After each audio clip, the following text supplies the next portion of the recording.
Alexander, a journey beyond time.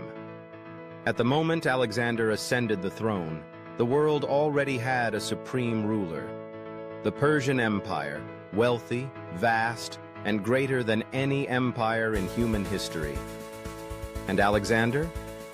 He was just a 20-year-old young man, newly crowned for less than a year. No experience, no overwhelming numbers, and no recognition from the rest of the world. But he possessed something no one else had, a heart that knew no fear, and a spirit that refused to accept limits.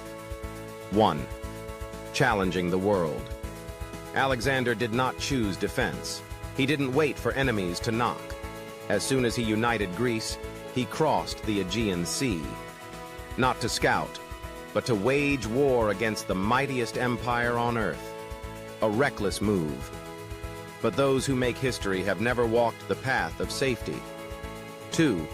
The Battle of the Granicus, where legends begin. His first battle, the Granicus River. The river ran fast, and the Persian cavalry awaited in formation.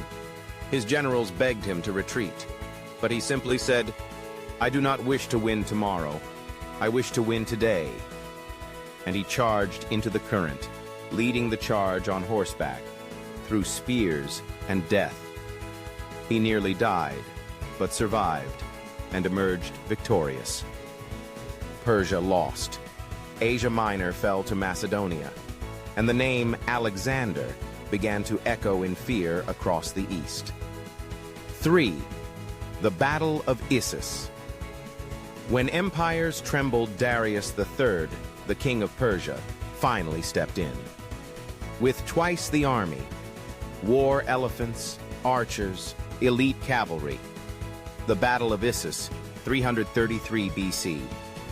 On one side, 1,000 years of tradition. On the other, youthful ambition. Alexander did not hesitate. He tore through enemy lines with a diagonal flank maneuver and personally aimed for the center, where Darius commanded from afar. And then, the unthinkable happened. Darius, king of kings, turned and fled. Half the world fell to a young man barely in his 20s. 4.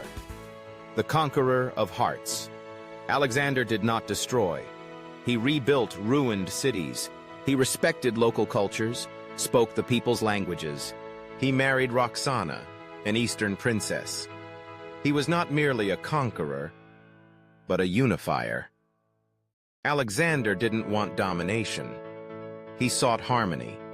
He didn't want to be king of lands, but a bridge between civilizations. 5. Through the desert. Touching the divine victory did not satisfy Alexander.